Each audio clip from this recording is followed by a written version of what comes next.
Nick Richmeyer, and this is Dam's Given, a podcast where we explore how to free your venture from the extraction economy, realigning it to the timeless ways that humans build, collaborate, and buy. Okay, so I've been breaking my own rules. Not the big ones, not the ones I wrote a book about. Those are ironclad. We don't break those. But I've been breaking some of the rules that I have maybe been ascribed to me by the internet, the rules that people think I follow. I've said a lot of things. 2024, I really got kind of hot under the collar about some stuff that was AI related, picked up a lot of followers. Maybe that was a good thing, right? And I've been very clear about this framing that I refer to as the artificial society. It's on the tagline of this podcast: Dam's Given, live well in the artificial society. And the artificial society is just a function of all these layers of distortion that our digital experience layers on us, and it has enormous consequences. I stand true to that belief. There are enormous consequences to all of this. But the reality is we don't get to like A/B test the universe. This is the universe we got. There in theory might be other versions of the multiverse out there where, Robert Downey is Dr. Doom or whatever. But the bottom line is this is the one that we got. And so we have to learn how to live inside of it. And it is algorithmically run, right? And it is algorithmically driven to the point of sort of a techno feudalism that is creates a hierarchy of power. And the people who join us here in this community at Dam's Given and all of the places where this community manifests itself, all of you are leveraging influence in some way. You're a founder, you're a fractional, you're a consultant or a high-level executive coach, right? You're actively in the business of leveraging influence. And the internet is a very difficult place to leverage influence, particularly if you want that influence to confer trust. You can leverage noisy influence, right? A certain well-named podcaster recently just endorsed a certain well-named reality star to be the governor of California. That's very noisy, and it's going to create a lot of traffic to that particular episode. That's fine. That is noisy influence, and it looks like trust because we've assumed that trust looks like attention. Trust doesn't look like attention; it looks like something else, and we'll have to cover that in another episode. But the reality is, if you want to be on the internet and you want to, if we're all going to be on the internet and engage in ways that are meaningful, we have to figure out how to do it. So what I wanted to give you today is just some simple guidelines to help that I try to live by. I make mistakes. I break my own rules on this all the time. Like I said, I've been breaking my rules, but guidelines to live by to simplify and de-stress and kind of trustify. That's a terrible word, but trustify your way of being on the internet. So rule number one is ignore the feed at all costs. So the feed is bad for you. We know this. The feed is the slot machine gambling addiction level. There was a news article that came out recently that the TikTok people know that if they can get you on TikTok for 35 minutes, they have you forever. Well, that sort of sounds like how you manage a gateway addiction drug. I'm just saying. It's not that dissimilar to how the executives in the 60s and 70s knew that they were killing people with cigarettes and they kept doing it anyway, right? These are fundamental truths. They're not ignorable. The bottom line is, what do we do, right? And this is the question that a lot of particularly founders come to me and go, well, fine, Nick, but like, I don't have the luxury of running an analog business. What do I do?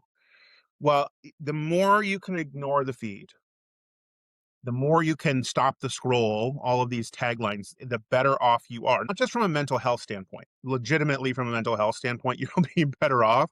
I promise you I've lived this, but also from a business clarity standpoint, because one of the really toxic things about the feed is it creates an echo chamber of what seems like the most important thing.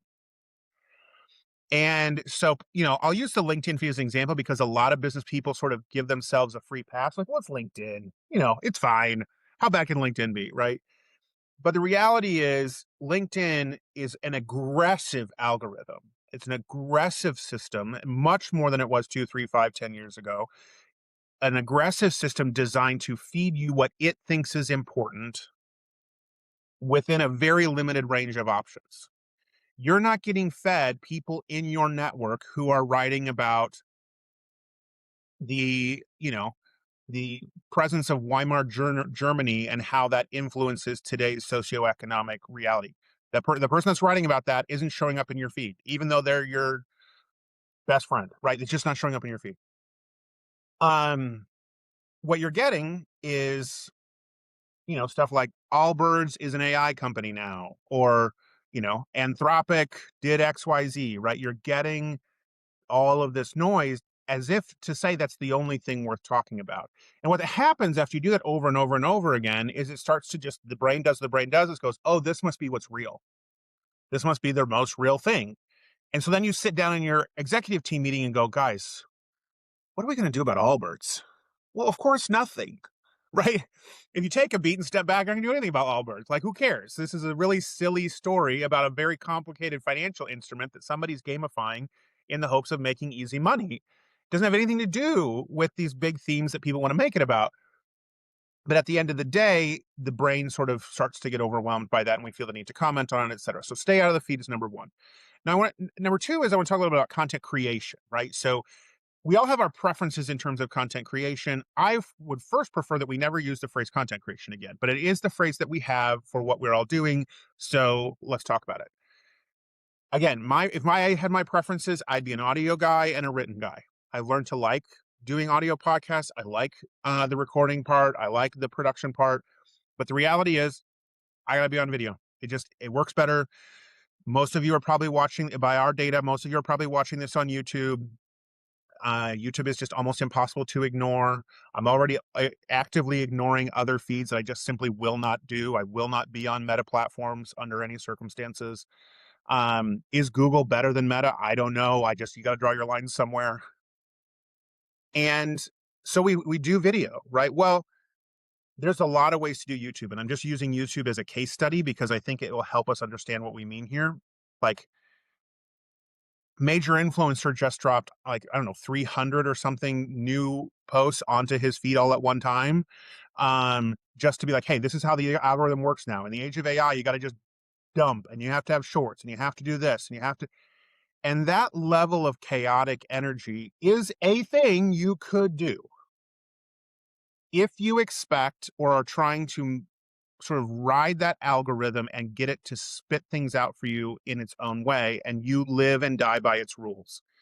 Now, we should probably pay attention to all the people who have been interviewed and written extensively about their life living and dying by the YouTube rules. Mr. Beast, who has more successfully ridden the YouTube algorithm better than anybody else, has very publicly said it's not fun. He's not having a good time, right? It's hazardous to his mental health, but it is his economic advantage, so he keeps doing it, right? So maybe let's not fully go all in on ways of doing things that damage us, decrease our mental acuity, make us a slave to someone else's algorithmic system. But what YouTube is also good for, if you want to do it this way, this is the way that I'm doing it, is a really good place to build a coherent library of valuable information. What I'm calling the trust library. I want one place where you can pick from a menu of things and go, I'd like to learn a little bit about that. Like, learn a little bit about that. Because here's the thing, talking about trust as a way of reshaping the economy was a really dangerous choice on my part. Because one, everybody thinks they already understand it. They're like, oh, I'm trustworthy. I get it. I don't need a lesson on trust, right? Except for the fact that we live in systems that are by definition trust breaking. So it doesn't matter how good of a person you are. It doesn't matter when I talk about trust making, it has nothing to do with your internal moral ethic. It has nothing to do with that. In the rare exception of probably there's some like really dark, shady people that are excluded. But for the average person, for the large bell of the bell curve, it doesn't have anything to do with your moral ethic. It has everything to do with how you engage with the systems and the rules that the systems are offering you.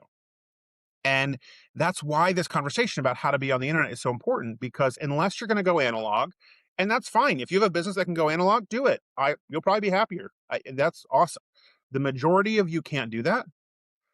And that's means we got to figure out how to do this. And so for the YouTube example, again, I like the idea of a library, a trust-made library where you can go and try to explore these ideas of how to intentionally use trust to undermine the rules of a system that is not working on your behalf, right? And it's not working on your customer's behalf. It's not working on your client's behalf. So how do we work around that? How do we work within that? And a lot of those things are very situational, right? One of the things that people have said to me over the years that I've been doing Trust Made is, well, how do you do X? What's the tip for X, or what's the strategy for this? Or what's the strategy? I'm like, well, it depends, right? And it depends is the worst answer. But because we're in the business of generating trust, trust happens in a relational context. And relational contexts have rules. So what I have to do, what I realized, what I learned, and why I started breaking my own rules about I don't want to do video on the internet and many other things. I don't want to be on YouTube. I swore I'd never be on YouTube. Here we are. Um, is we have to find ways to live inside that and for me to basically communicate how does trust work in these different contexts. So that's what these videos are is, okay, Nick, take this context. Then what do we do? Great. Here's an example. Take this context. Then what do we do? Here's an example. Because these principles live inside me. And for people who've been through our training, they live inside them. And for our leaders who are working with us through Culture Craft, they're a part of it every day, right? But for the majority of you, this is an experiment to go, do I want these ideas to live inside me? And so giving these contextual samples in a giant library, lovely buffet for you to, sort of Las Vegas buffet of everything that you could possibly imagine, without the gambling. The gambling's over there. We're going to be at the buffet. Is I think the right thing to do for us for right now. And it might be the right thing for you to do. So when I'm posting on LinkedIn, when I'm putting things on YouTube, I don't have any expectation that I'm going to catch the wave of the algorithm and get 25,000 views and all of that kind of stuff.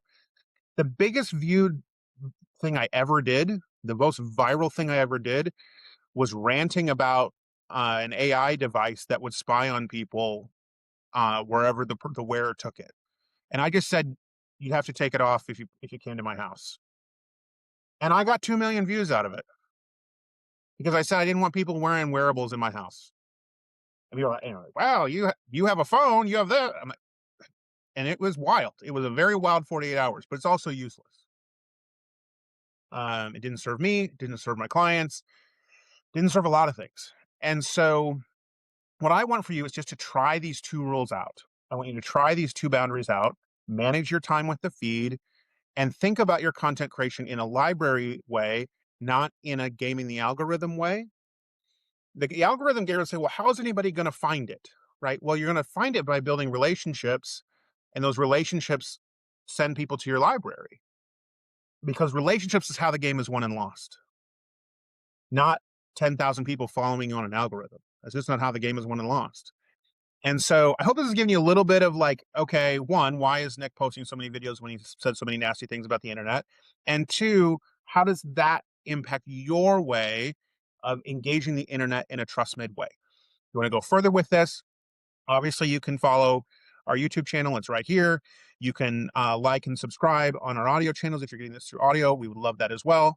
Or you can go to Dam's Given and just get everything through the newsletter. So that's another way, damsgiven.com. Lots of ways, trying to put the library lots of places. The internet is helpful in that front. We can have little library outposts all over the internet so you can find what you need. And we'll see you where we find you. This has been Dam's Given. Please like, subscribe, and follow wherever you find this channel and at damsgiven.com. And always send us your questions and feedback at podcast@culturecraft.com. Everything you've heard today is part of Trust Made Growth, my ecology at CultureCraft to help ventures escape the extraction economy and realign them to the ways we naturally build, collaborate, and buy. You can learn more. You can find a strategist. You can become a strategist and join the community at trustmadegrowth.com.